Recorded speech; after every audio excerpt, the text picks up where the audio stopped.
Bueno, pues como le adelanté, ya nos acompaña aquí en el estudio el pastor Jonathan Rosas, que viene a hablarnos sobre los mitos y las realidades de la Navidad. Bienvenido, pastor. Gracias, muchas gracias.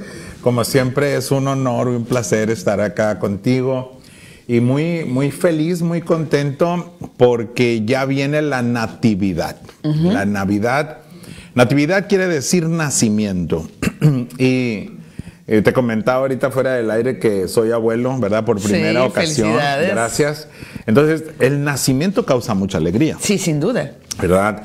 Los bebés, los sobrinos y pues ahora mi nieto. Entonces, hay mucho que decir sobre mitos y realidades del nacimiento de Jesús, ¿no? Pues empecemos por Santa Claus, sí. ¿no? Pues es un mito, por supuesto, es un mito, pero está basado en una historia muy interesante de San Nicolás, ¿no? De San Nicolás, que sí fue un hombre que amaba a los niños, que quería a la sociedad, que ayudó mucho a la gente, inclusive les daba presentes. Entonces de allí como que vino cierta tradición y ya después lo tomaron, ¿no? Los europeos y lo trajeron ya como una tradición de los regalos. Entonces encontramos el mito de Santa Claus, el trineo, todo eso, la realidad de que sí hay gente buena, como San Nicolás, que ayudó mucho a los seres humanos. Y de allí vienen los regalos. Ahora, veamos el tema de los regalos. Los regalos vienen de la tradición de los magos del Oriente. Otro mito, no eran reyes. No eran reyes. No los eran reyes. 3 reyes magos no eran reyes. Eran sabios del Oriente, así lo dice la Escritura. Era gente que se dedicaba a investigar los astros, eran astrónomos y venían del oriente de Jerusalén, es decir, por el lado de Babilonia, ¿no? De Babilonia. Muy probablemente ellos quedaron siguiendo al Dios de Israel por causa de Daniel. ¿Recuerdas cuando en el libro de Daniel menciona que fueron llevados cautivos jóvenes de israelíes o judíos a servir al imperio babilónico? Y allí les hablaron del creador del cielo y de la tierra. Entonces ahora vienen siglos después y estos sabios seguidores y buscadores del Mesías llegaron a Jerusalén diciendo, oye, vimos la estrella en el oriente y venimos a adorar al rey de los judíos. Allí hay algo muy interesante, ya que Herodes era un usurpador al trono. Sí. Herodes no era el verdadero rey, porque para empezar no era ni judío ni israelí, no era descendiente de David, que eran las dos características que tenía que tener un rey. Y Jesucristo reunía las dos. Era descendiente directo de David, tanto por María como por José, porque María y José eran de Belén, la ciudad de David.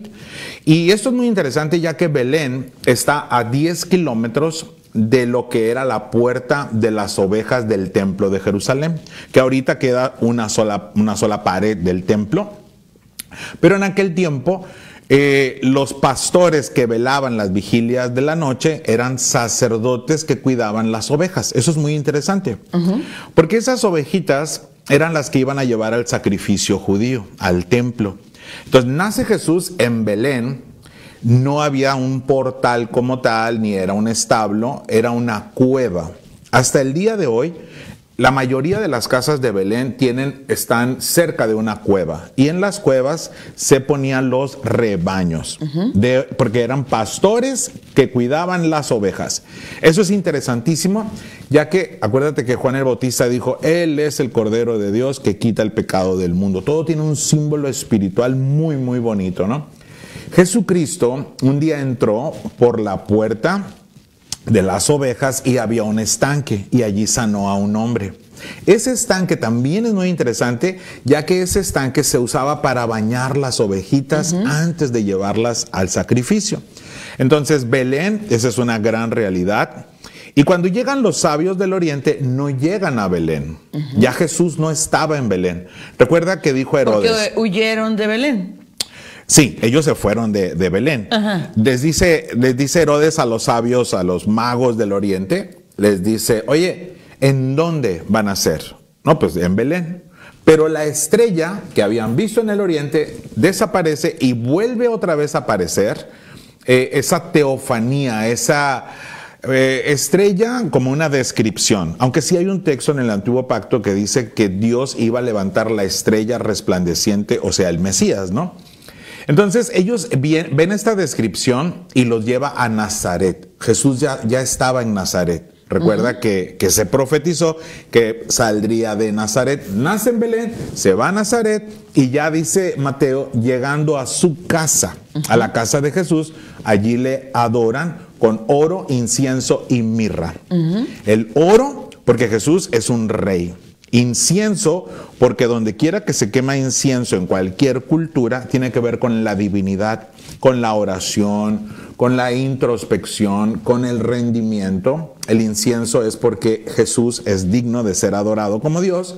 Y la mirra, que se usaba para embalsamar los cuerpos, habla de su humanidad, de su muerte y su resurrección. Con este oro, Jesús, María y José viven en Egipto porque Herodes busca al niño para matarlo. Fíjate qué interesante está esto, porque Herodes ve amenazado su proyecto. Herodes entra por una cofradía entre los romanos y muy probablemente los sacerdotes que estaban en ese tiempo. Bueno, pues el que entre, ¿no? Él era edomita, era de Edom, nada que ver con ser hebreo o judío. Entonces Herodes, al ver amenazado su gobierno, manda a matar a los niños, porque dicen, ha nacido el rey de los judíos. Y él dijo, yo soy un usurpador al trono, entonces me va a sacar del trono. Me va a sacar del trono y es descendiente directo de David, entonces mejor lo mato desde ahorita. Allí yo entro a una tesis que tú sabes que defiendo mucho, que es el defender la dignidad humana desde su concepción, ¿no? Soy un firme convencido de que hay que amar la vida hasta su muerte natural y desde su concepción. Entonces, eso es interesante, ya que con ese oro, ese regalo, Jesús vive en Egipto. Hasta que es más o menos un adolescente y suben a Jerusalén a adorar más o menos a los 12 años, ¿recuerdas? Entonces, todos esos datos son interesantísimos. Y allí, Soledad, me gustaría, y hice una tareita allí, el legado del nacimiento de Jesús en la sociedad moderna. Venga. Eso me encanta. Venga. Número 1, la ética y la moral de Jesús. Fíjate lo que dijo Jesús, ama a tu prójimo como a ti mismo. Si los seres humanos siguiéramos esa ética de amar a los demás como me amo a mí, este mundo fuera totalmente distinto y diferente. Entonces la ética de Jesús, la moralidad de Jesús fue muy, muy grande. Número 2, la caridad y el servicio comunitario. Servir a los seres humanos. Las asociaciones civiles de cualquier índole, la gran mayoría, vienen de alguna religión. Católicos, evangélicos, gente que de alguna manera dice, tengo que seguir la visión de Jesús de ayudar a los seres humanos. Entonces, el servicio comunitario viene del cristianismo. La educación, ¿sabes? Que se aprendía antes leyendo la Biblia. Leyendo la Biblia es que se aprendía a leer. ¿Como el libro más antiguo? Como un libro antiguo. Juan Amós Comenius, año 1800, fue el primero, era protestante, un teólogo protestante alemán que dijo, saquemos la religión de la educación, separémosla. Y vamos buscando que la educación tenga las ciencias exactas, botánica, historia, y separemos y dejemos la religión para el domingo y para la iglesia. Entonces, eso fue muy bueno, porque yo creo mucho que el Estado debe ser laico y asegurar la libertad religiosa o la no expresión de ninguna religión a sus ciudadanos, pero no ateo o anticristiano. Cuidado cuando hay un Estado ateo, anticristiano o perseguidor de cualquier religión. Ahí es muy diferente, pero sí totalmente no inmiscuido con ningún... ¿Sí me explico? Como en el Medio Oriente, que pues allá son los mismos gobiernos, son los defensores de la religión del Islam. Exactamente, sí. Por eso hay que mantener el Estado laico. Totalmente, debe de ser. Y tiene esos orígenes no necesariamente con Juárez, ¿no? No, en el cristianismo, en el cristianismo total. Porque acuérdate que una de las máximas de la Reforma y de la tradición católica, de los grandes teólogos católicos como San Agustín y otros más, es la libertad de conciencia. ¿Qué quiere decir eso? Que Jesús vino a darnos libertad. Eres libre, el libre albedrío. Tú puedes decidir sobre tu vida, sobre tus intereses. Si quieres casarte, si no quieres casarte, si quieres dedicarte a tal o cual. La democracia, por ejemplo, es un valor judeocristiano totalmente, donde cada ser humano es igual que otro ser humano, la dignidad del ser humano, respetando las diferencias. Bien. Y eso es un legado del nacimiento de Jesucristo.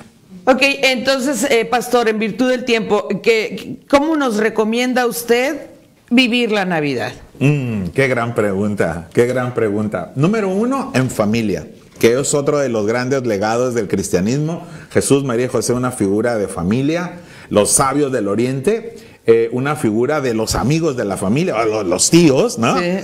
Los tíos. Y también, ¿por qué no? Los pastores que juegan el rol de unir a gente que tiene muchos recursos, los que no tienen muchos recursos, en torno a una persona, Jesús. Hay que convivir en familia, con los sobrinos, la abuelita, si es que está, convivir, platicar, agradecerle a Jesús. Hay un mito que tenemos que resaltar. Jesús no nació un 25 de diciembre. Ese es un mito.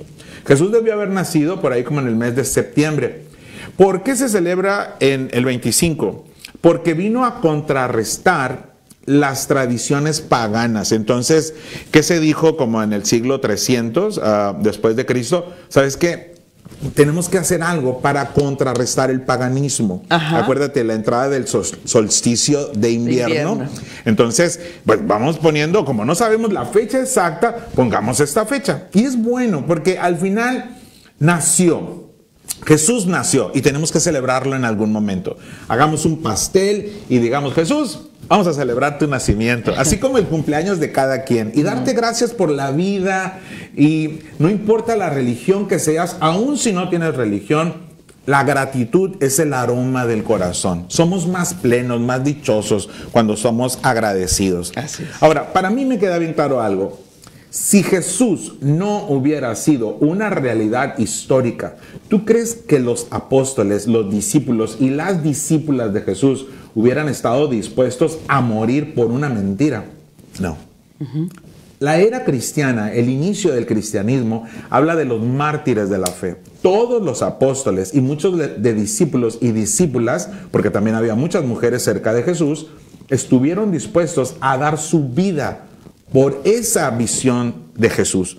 Nadie muere por una mentira, por un invento.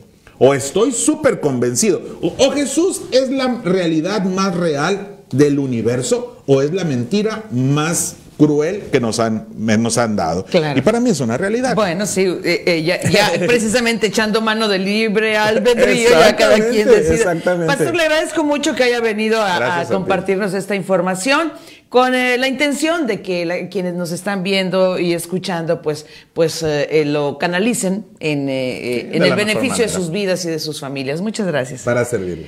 Vamos a la pausa, volvemos.